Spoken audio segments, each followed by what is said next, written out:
The story begins on a rainy day, where we see a boy named Bofin standing at a bus station, completely drenched and heartbroken. His mother is gravely ill, and without surgery, she won't survive. The treatment costs 50,000 rupees, but Bofin doesn't have that kind of money. He recently passed his medical licensing exam, but hasn't found a job yet. Meanwhile, not far from the station, a girl sitting in her car is yelling on the phone, telling someone to stop calling her. It's clear she's being harassed by a persistent guy she wants nothing to do with. Back at the bus station, Bofin is lost in thought, wondering how he'll ever raise the money for his mother's surgery. Just then, he spots a little girl playing on the road, completely unaware of the traffic. Without hesitation, Bofin sprints toward her and pushes her out of harm's way, just as the car driven by the same girl crashes into him. She couldn't stop in time. Blood drips from Bofin's mouth as he collapses on the ground, believing this might be his end. In that moment, flashes of his past flood his mind, how he begged people for help,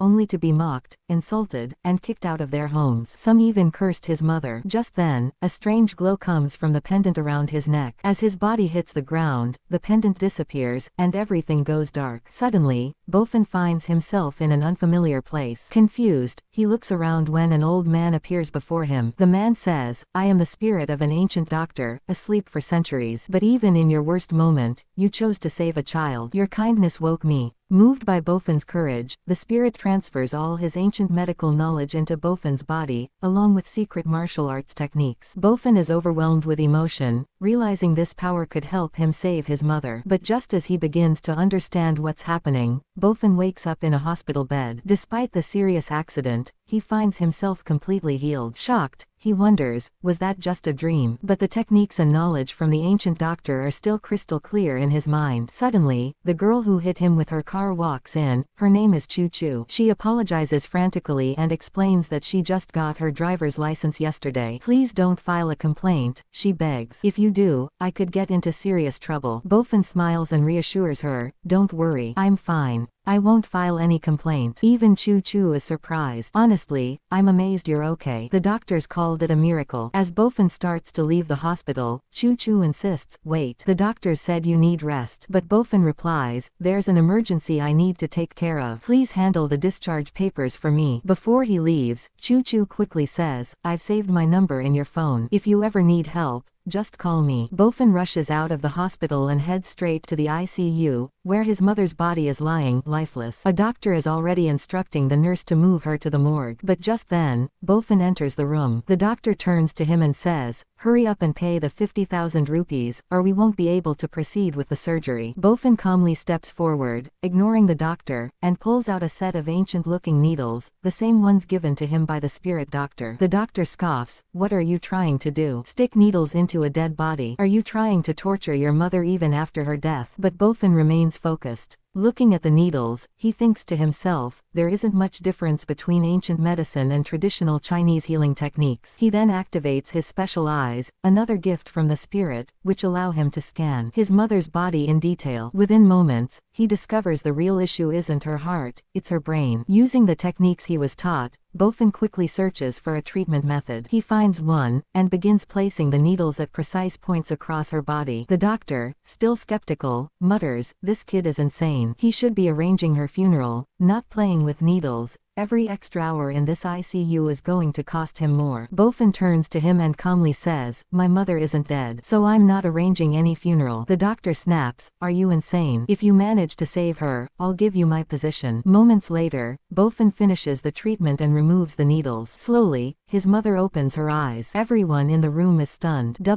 What's happening?" His mother says weakly, "Last I remember, I had a deadly illness, one that couldn't be cured." Bofin gently smiles, "You're fine now, Mom. We're going home." But the doctor interrupts, "Go home later. First, pay your medical expenses." The nurse hands over the bill, 38,000 rupees. His mother gasps, "That much?" The doctor snaps, "This is the ICU. Every hour costs money." Bofin has had enough. He grabs the bill, walks up to the doctor, and slaps him. "Do I look like a fool to you?" he yells. You've been treating my mother for a heart problem when the real issue was in her brain. And you've been pumping her full of glucose for no reason. The doctor is stunned speechless. Just then, another nurse rushes in. Sir, the hospital director has assigned you to a new emergency. A child's life is in danger, and you're the one who must treat him. The doctor immediately rushes to the emergency ward, where a frightened father pleads with him, please save my son. He was fine when he came home from school, but now he's burning up with fever and won't wake up. The doctor quickly says, don't worry, it's probably just a cold. I'll give him antibiotics, and he'll be fine. But before he can administer the injection, Bofen steps in and warns, this isn't a common cold. If you give him that injection, his condition will only get worse. The doctor glares at him. I'm the doctor here, not you. Stop interfering. He gives the injection anyway. At first, the child seems to improve, but then suddenly, his blood pressure crashes. His condition becomes critical. The father begins to panic. Please,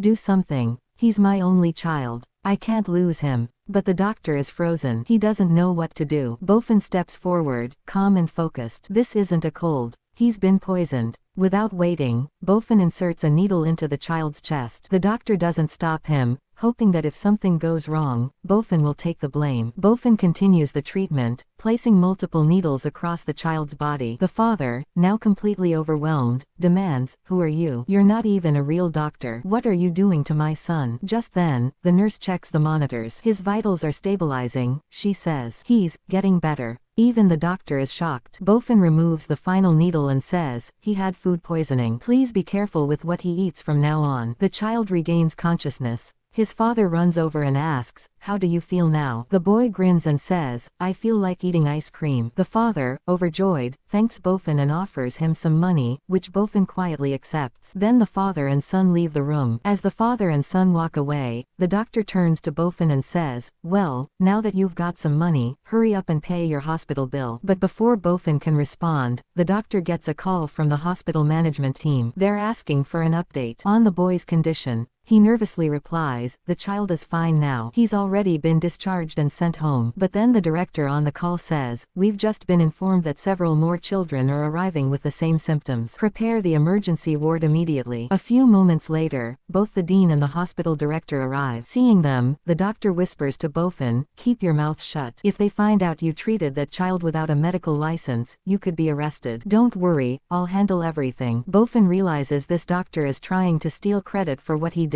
The director turns to the doctor and says, I didn't know you were this skilled. Smiling smugly, the doctor replies, I've handled similar cases before. The director then explains, kids from the nearby primary school are all falling sick with the same mysterious condition. We haven't identified the cause yet. My friend's son is also affected. He'll be here soon. If you can save him, you'll be generously rewarded. Just then, the director spots Bofen and his mother. He asks, who are they? The doctor quickly lies, that's the boy whose mother I successfully treated. He walks over to Bofen and says in a fake, polite tone, we can talk about your bill later. You two should leave now. As Bofen prepares to leave with his mom, she gently tells him, son, we've got at least 20,000 rupees now. Maybe we should pay part of the hospital bill. But Bofen firmly replies, I'm not giving that fraud even a single rupee. At that moment, a well-dressed man rushes into the hospital carrying his unconscious son. Bofen watches as the man pleads, please, my son has a terrible fever. I'm afraid it's affecting his brain. I need the best doctor right now. The director looks at the same doctor and says, this one's yours. The greedy doctor smiles, ready to show off. He grabs one of Bofen's special needles, left behind during the earlier treatment. The rich man says, doctor, if you save my son, I'll reward you handsomely. The dean notices the needle in his hand and asks, why are you holding that? The doctor proudly answers, it's part of a new medical practice I've recently learned. I'll use these needles to heal the boy. Impressed, the director encourages him, you're extraordinary. Go ahead and start the treatment. The doctor tries to remember exactly where Bofen had placed the needles earlier. He thinks, this doesn't look too difficult. But things quickly take a turn. As soon as the treatment begins, the boy's condition worsens. His body starts to react negatively, and the monitor shows his heart rate dropping fast. Panicking, the rich man yells, are you sure this will work? My son's getting worse. The doctor starts sweating.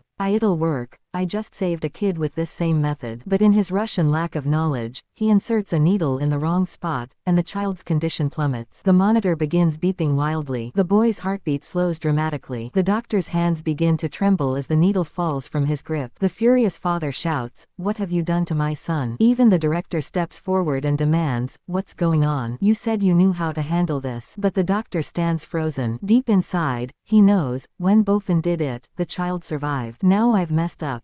The dean looks over at a nurse who seems hesitant and asks, "Do you know something? What's going on here?" The nurse finally speaks, "Sir, the last child wasn't saved by this doctor. It was Bofen, the boy who just left with his mom." Hearing the truth, the rich man glares at the doctor in disbelief and shouts, "Can you save my son or not?" The doctor hesitates. He knows he's lost control. With a shaky voice, he mutters, I can't. That's it." The rich man turns to the hospital director in desperation. "Please, do something. Save my son." Just then, Bofen returns. He walks in calmly, carrying his medical bag.